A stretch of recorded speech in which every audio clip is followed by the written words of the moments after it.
పరమగీత గ్రంథం 1వ అధ్యాయము 9వ చదవండి. నా ప్రియురాల, ఫరో యొక్క రథాశ్వములతో నిన్ను, నా ప్రియురాల, ఆ ప్రియుడు పిలుస్తూ ఉన్నాడు. ఎవరి ప్రియుడు, ఎవరి ప్రియురాలు? సొలొమోను రాసినటువంటి గీతము ఇది పరలోకపు. కానీ దీనికి ఏం పేరు పెట్టారు? పరమగీతం అనగా ప్రియుడైన యేసుక్రీస్తునకును ప్రియురాలైన సంఘమునకు మధ్య సంభాషణ ఒక కవిత్రి భాషతో రాయబడినది. ఇది పొయిటికల్ లాంగ్వేజ్. అందుకని ఈ యొక్క పరమగీతాల్లో ఎక్కువ ఖరీదైనటువంటి గ్రాంధిక పదాలు ఉన్నాయి. వ్యూహిత సైన్య సమ భీకర రూపిణియగు ఈమె ఎవరు, ఇలాంటి పదాలు కనబడతాయి మనకు. నా ప్రియురాల, నా సఖి, ఇలాంటి పదాలు కనబడుతాయి. ప్రియుడు అనగా మన ప్రభు అయిన. పరమగీతాల్లో 3 ప్రధానమైనటువంటివి మనం నేర్చుకోవాలి. ఒకటి, మొట్టమొదట్లో ప్రియుడు అని మాట్లాడుతూ ఉన్నారు. రెండవ అనుభవం నా ప్రియుడు అని మాట్లాడింది సంఘం. మూడవ అనుభవం, లాస్ట్ అనుభవం ఏంటంటే నా ప్రాణ ప్రియుడా. మొట్టమొదటిగా ప్రియుడితో ప్రారంభించింది. ప్రియుడా, తర్వాత నా ప్రియుడు, మూడవది నా ప్రాణ ప్రియుడు. 3 లక్షణాలు. పరమగీతము పరసంబంధమైనది. దీనిలో ఉన్నటువంటి అక్షరార్థాలు కొన్ని మనకి వినడానికి కొంచెం ఇబ్బందికరంగా ఉన్న ఆత్మీయ అర్థంతో మనం ఇక్కడ ప్రియుడైన యేసుక్రీస్తు వారు సంఘమైన ప్రియురాలతో అంటున్నాడు, నా ప్రియురాల, నేను నిన్ను ఫరో అశ్వములతో నిన్ను. ప్రియుడు అనగా ప్రాణం పెట్టిన వాడే ప్రియుడు. ప్రాణం తీసేవాడు ప్రియుడు. ప్రియురాలు అనగా ప్రాణం పెట్టాలి.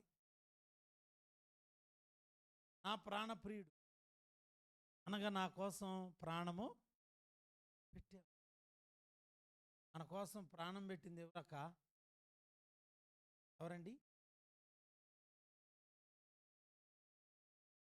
ప్రభు అయినా.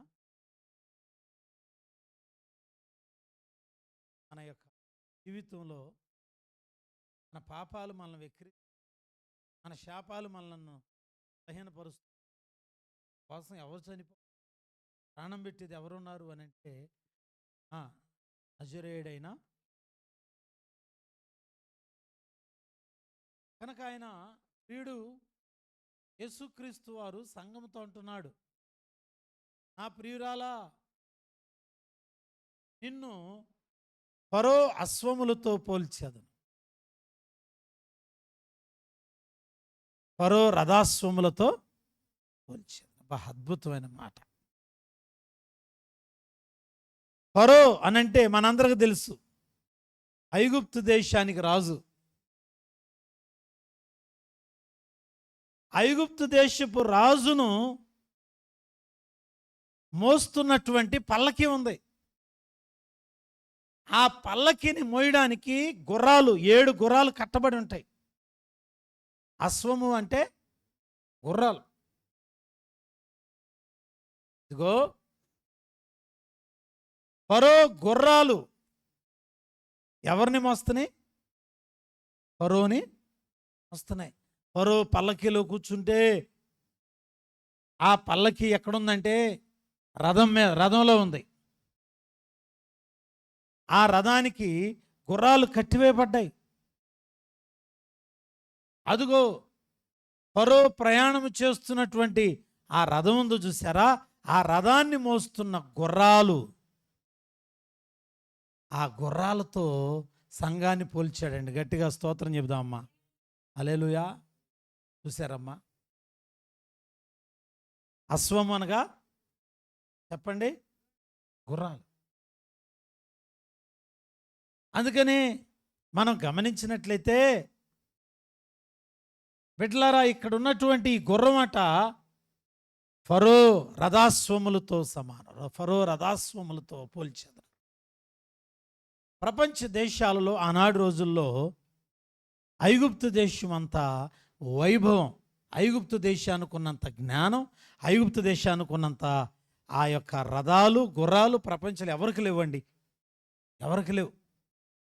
ఆ పాత నిబంధన కాలంలో ఇశ్రాయేలు బానిసలుగా ఫరో యొక్క ఆధీనంలో ఐగుప్తు దేశంలో ఇశ్రాయేలు బానిసలుగా ఉన్నారంటే ఆ యొక్క ఫరో, ఆ యొక్క ఐగుప్తు దేశం ప్రపంచం అంతా ఏలుబడి చేస్తూ ఉంది.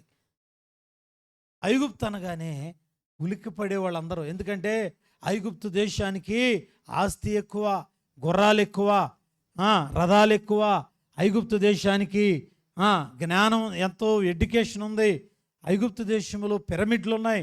ఐగుప్తు దేశంలో ఆనాటి రోజుల్లోనే మనుషులు చనిపోతే జాగ్రత్తగా భద్రపరిచేటటువంటి అంత మంచి వైద్యం ఉందండి, వైద్యం ఉంది. చూడండి, మమ్మీస్ అంటారు. ఒక్కొక్క మనిషి చనిపోతేనండి వాళ్ళు 100 సంవత్సరాలు 1000 సంవత్సరాలు దాశారు ఆ టైంలోనే. మరి ఇప్పుడు మీరు ఆలోచించండి అమ్మా. అంటే ఐగుప్తు అంటే మాటలు కాదు. ఐగుప్తు అనగా చాలా గొప్ప దేశం. ఆ దేశాన్ని ఏలుబడి చేస్తున్నాడు ఫరో. ఆ ఫరోను మోస్తున్న రథం, ఆ రథం మోస్తున్న గుర్రాలు, ఆ గుర్రాలతో పోల్చాడు.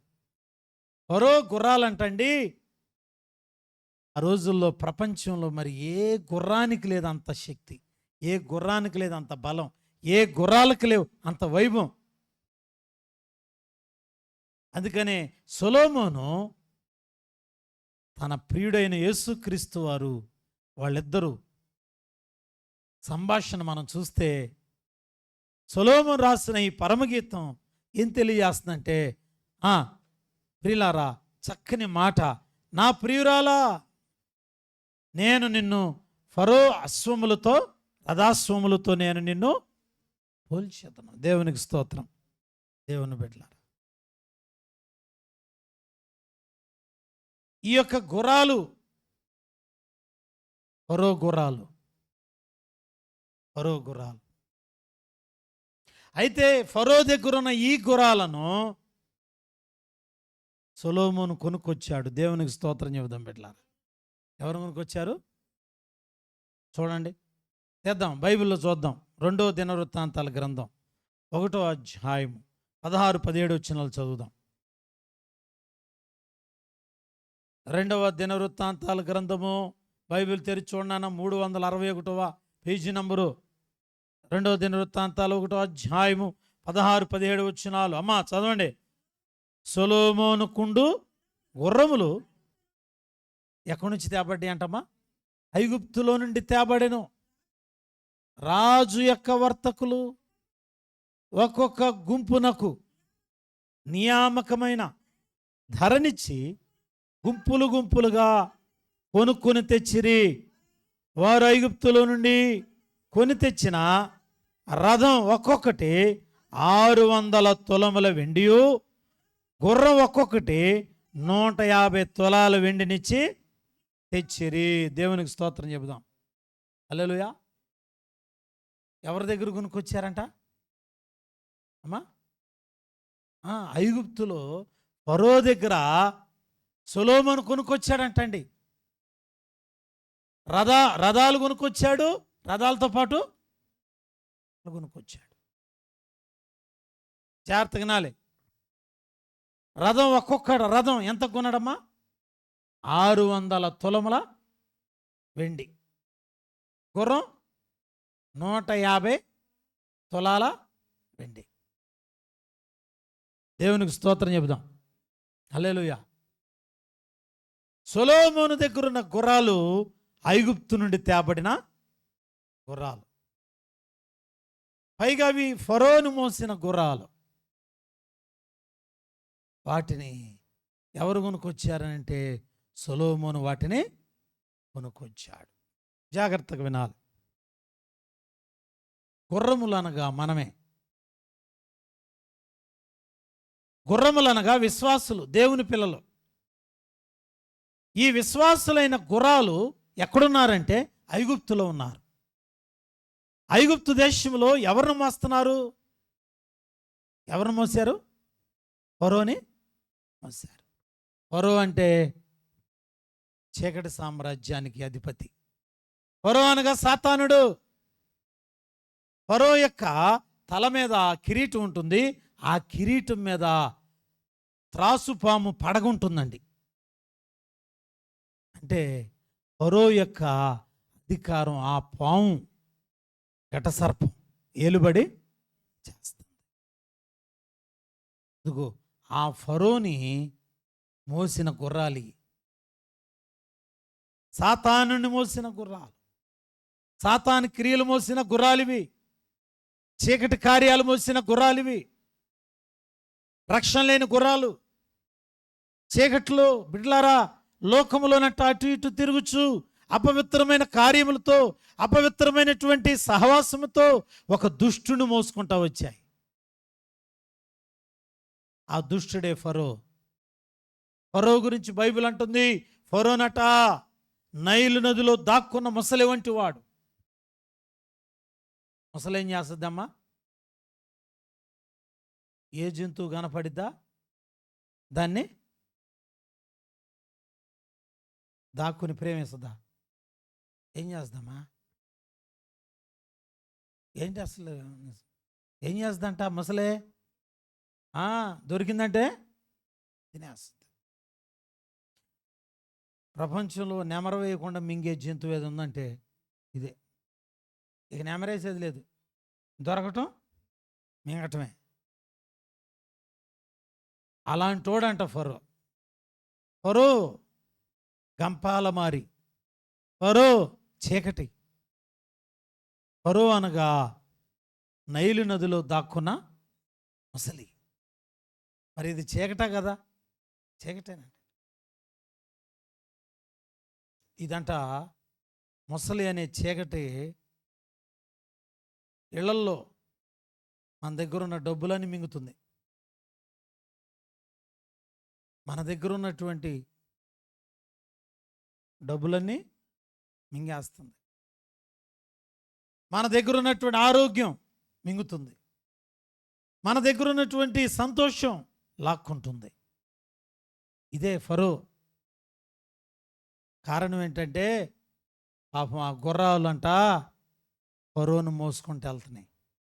తెలియట్లా గుర్రాలకి, అయ్యో మేము ఫరోను మోస్తున్నాం, దుర్మార్గుడు మోస్తున్నాం అని అవట చాలా దుఃఖపడుతున్నాయి అంటండి. పాపం వాటికి విముక్తి లేదు, బానిసలుగా బ్రతుకుతున్నాయి. బానిసలుగా పాపం ఫరోకి ఉడుగుంచేస్తున్నాయి. ఫరో వాటిని బానిసలుగా వాడుకుంటున్నాడు. దుర్మార్గుడైన ఫరోను మోస్తున్న గుర్రాలవి. అలాంటి గుర్రాలను ఎవరు కొనుక్కొచ్చారంట? సొలొమోను. గట్టిగా స్తోత్రం చెబుదాం దేవుని బిడ్డలారా. సొలొమోను అనగా పరమ సొలొమోను, ప్రభు అయిన సొలొమోను అనగా సమాధానము. చెప్పండి. సొలొమోను అంటే సమాధానం అనేటటువంటి కర్త ఎవరు? ప్రభు అయిన అసలైన సొలొమోను ఆయనే. చూశాడు గుర్రాలని మగ్గిపోతని, మోయాల్సినటువంటి యేసుక్రీస్తునికి మోయకుండా సాతానుగాడిని మోసుకుంటూ వెళ్తాడు. మనం కూడానట కొంతమంది చూడండి, అమ్మా అక్కడి నుంచి జంక్షన్ నుంచి వచ్చావు, ఈ వార్తలు మోసుకుంటే వచ్చావు, రావటంతోనే అప్పుడే సాడీలు మొదలేసావు.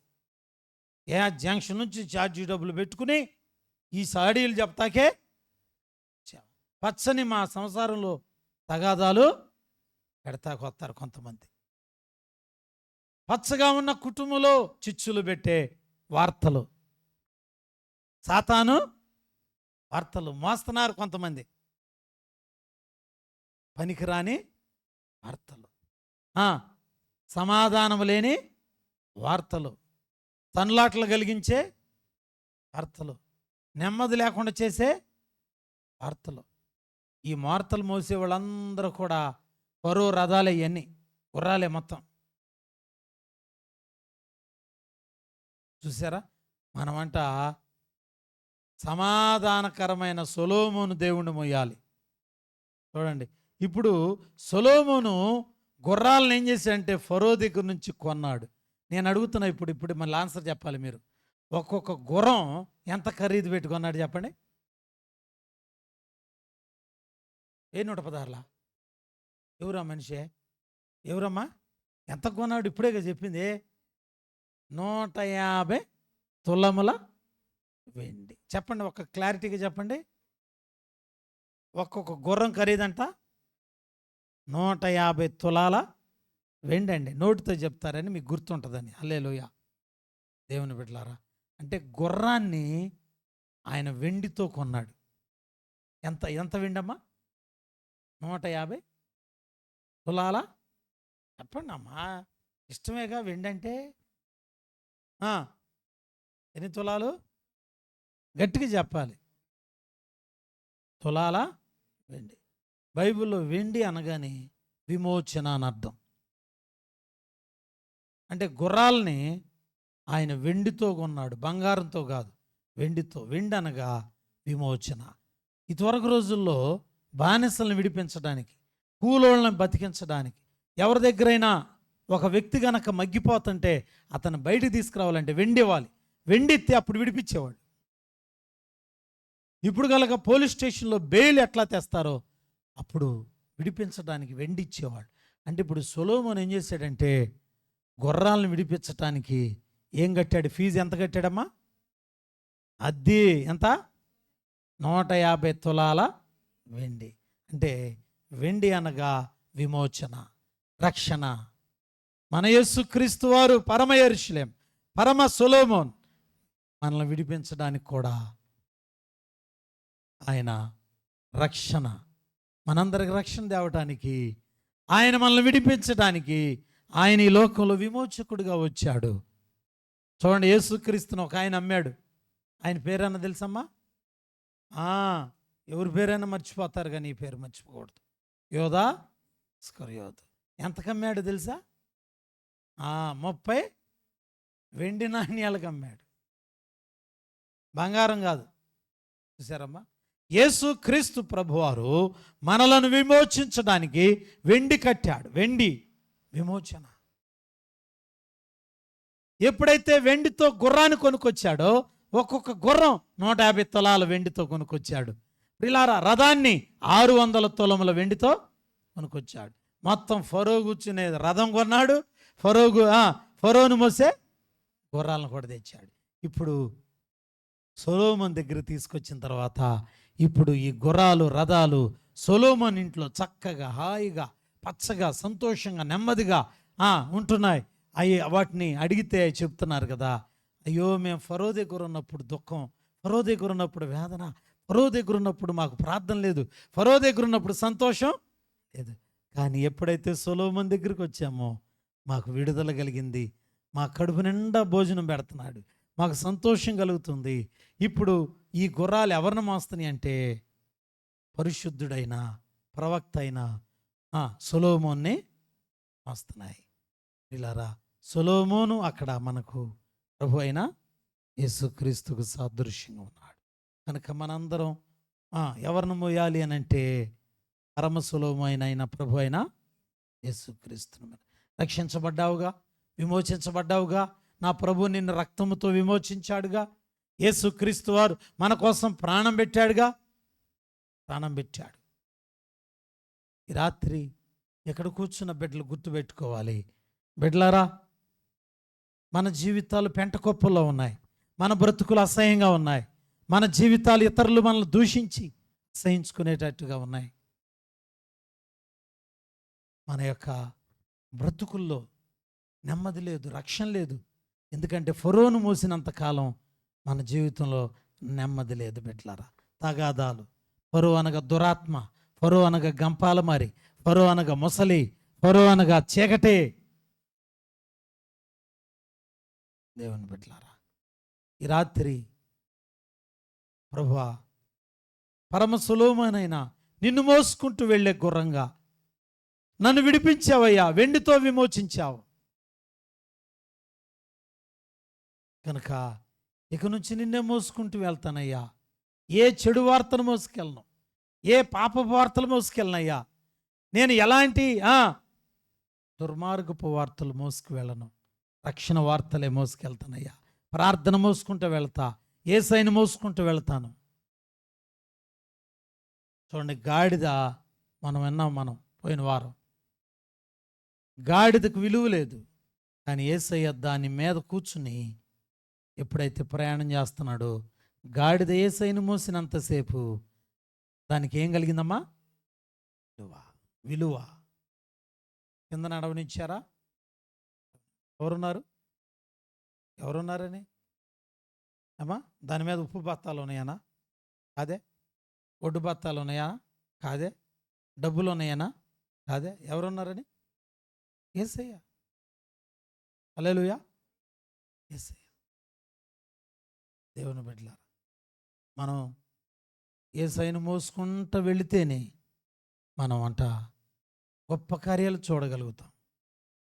కనుక అందుకని మరి ఇక్కడ ఐగుప్తు అనగా లోకము, ఫరో అనగా సాతానుడు. సాతానుడు మోసే గుర్రాలు ఇప్పుడు ఎవరిని మోస్తాయి? పరమ సొలొమోనైన యేసు ప్రభుని మోస్తున్నాయి. ఈ గుర్రాలు తేలిగ్గా వచ్చాయా? ఈజీగా వచ్చినాయా? లేదా ఎలా వచ్చినాయి చెప్పండి అమ్మా?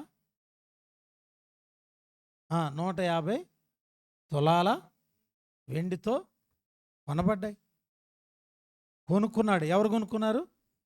సొలొమోను. ఆ సొలొమోనే ప్రభు అయిన యేసుక్రీస్తు.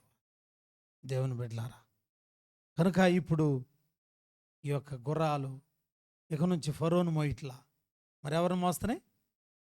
ప్రభు అయిన యేసుక్రీస్తుని మోస్తున్నాయి.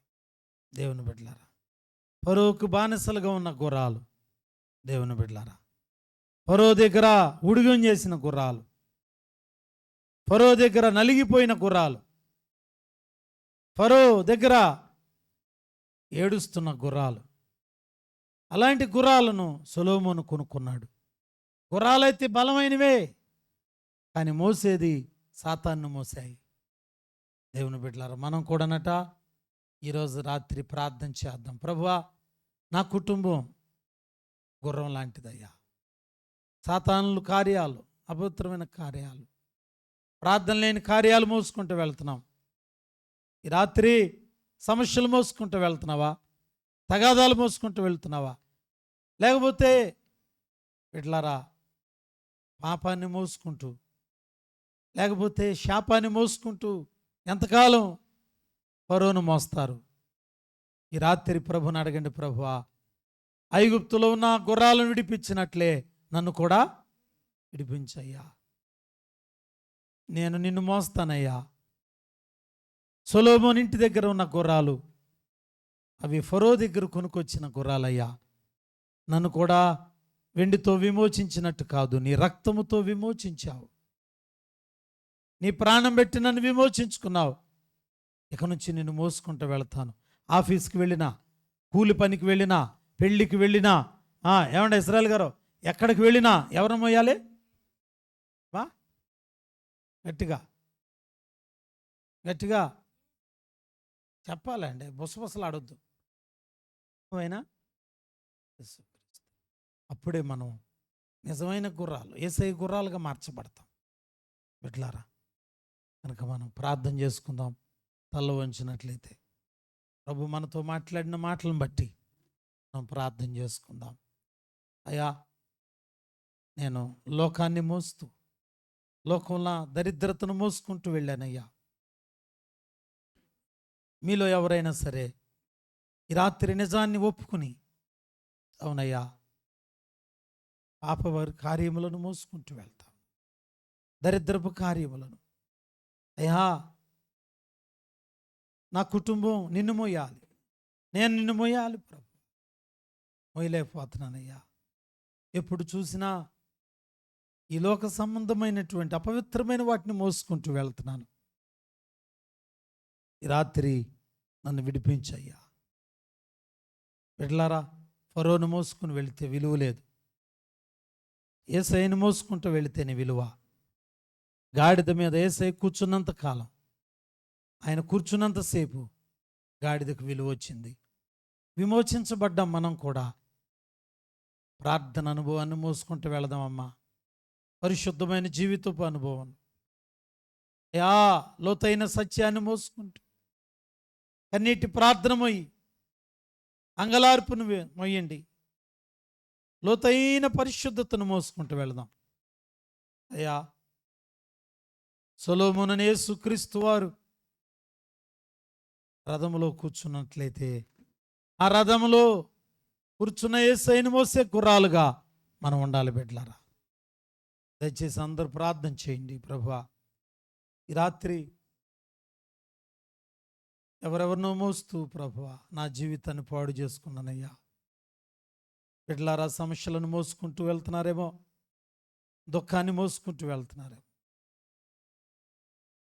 రాత్రి ప్రభు మనతో మాట్లాడారు, స్పష్టంగా మాట్లాడారు. ఎంతమంది మీలో ప్రార్థన చేయడానికి ఇష్టపడుతున్నారమ్మా? ప్రభువా, నా కుటుంబం అంతా కూడా అప్పులు మోసుకుంటూ వెళ్తున్నాయి. నిజమే, సమస్యలు మోసుకుంటూ వెళ్తున్నా. నెమ్మది లేని జీవితం నాది. ఫరో వచ్చి దాక్కున్నాడయ్యా నా ఇంట్లో, విడిపించు నాయనా. అందుకని పదే పదే తగాదలు అవుతా ఉన్నాయి, పదే పదే అనారోగ్యత, పదే పదే నష్టాలు, పదే పదే కరువు, పదే పదే అప్పులైపోతున్నాయి అయ్యా. నైలు నదిలో దాక్కున్న ముసలి నా కష్టార్జితాన్ని తినివేస్తా ఉంది, నాకున్న ఆరోగ్యం తినివేస్తుంది అయ్యా. అయ్యా, నన్ను దుఃఖపరుస్తుంది అయ్యా, నా ఆనందాన్ని తినేస్తుంది. ప్రార్థన చేయండి బిడ్డలారా. అయ్యా, ఎప్పుడు చూసినా ప్రార్థన లేదయ్యా, ప్రార్థన లేదు. పాపపూరితమైన కార్యాలు, నెమ్మది లేని కార్యాలతో బ్రతుకుతున్నానయ్యా. ఈ రాత్రి ఎంతమంది బిడ్డలారా ప్రార్థన చేయాలనుకుంటున్నారు? సొలొమోను దగ్గరికి రావా? పరమ స్వరూపమైన యేసుక్రీస్తు దగ్గరికి రావా? మరో దగ్గరే ఉంటావా? విడిపించమని బిడ్డలారా ఇశ్రాయేలు ప్రార్థన చేశారు. మనం కూడా ప్రార్థన చేద్దాం. మనం కూడా భారభరితంగా ప్రార్థన చేద్దాం, లోతైన ప్రార్థన చేద్దాం. నోరు తెరవాలి, అందరూ కూడా ప్రార్థన చేద్దాం. ప్రభువా, నా కుటుంబం అంతా నిన్ను మోసుకుంటూ వెళ్ళాలయ్యా. నా కుటుంబం నిన్ను చేర్చుకునాలయ్యా. నిన్ను మోసుకుంటూ వెళ్ళాలి మేము ప్రభువా. ప్రార్థన చేయండి అమ్మ, లోతైన ప్రార్థన చేద్దాం. ఎవరు కూడా మౌనంగా ఉండొద్దు. ప్రభువా, నీకు వందనాలు, స్తోత్రాలు. అందరూ కూడా చిన్న చిన్న ప్రార్థనలు చేద్దాం. ప్రార్థన చేయండి. రేపు ఆరాధన కొరకు, రేపు జరుగుతున్న ఆరాధన అంతటి కొరకు ప్రార్థన చేయండి. బిడ్డలారా, సంఘంలో ఎవరు కూడా మానకూడదు. అందరూ ఏకాత్మ గలవారే రావాలి. నూతన ఆత్మలు రక్షించబడ్డాయి, కొంతమంది ఇంకా రక్షించబడలేదు. బాప్తీసాలు తీసుకున్న వారు బలపరచబడినట్లు. బిడ్డలారా, సంఘంలో అనుదినం జరగవలసిన ప్రార్థన కూడికలు ఆగిపోకుండా జరగాలని ప్రార్థన చేయండి. ప్రతి ఇంట్లో కూడికలు జరగాలి, ప్రతి వ్యక్తి రక్షించబడాలి. ప్రార్థన చేద్దాం బిడ్డలారా. దయచేసి నోరు తెరిచి ప్రార్థన చేయండి. ప్రభు మనతో మాట్లాడుతున్న ఈ మాటను బట్టి మనం ప్రార్థన చేద్దాం. ప్రార్థన చేయండి నాన్న, ఒకరు ప్రార్థన చేయండి. లోతైన ప్రార్థన. మౌనిక ప్రార్థన చేయండి.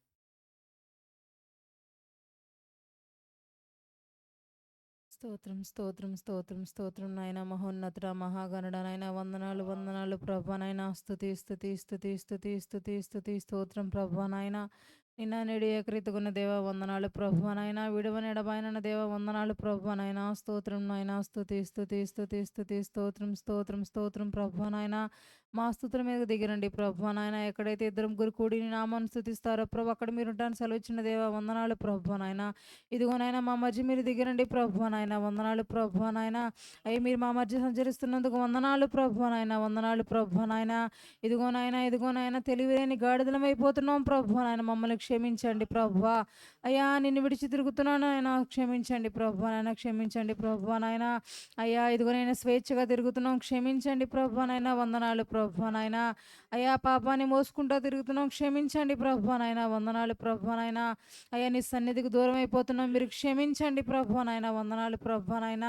అయ్యా ఇదిగో నిన్ను మోసే భాగ్యాన్ని మాకు ఇవ్వండి ప్రభా నాయన.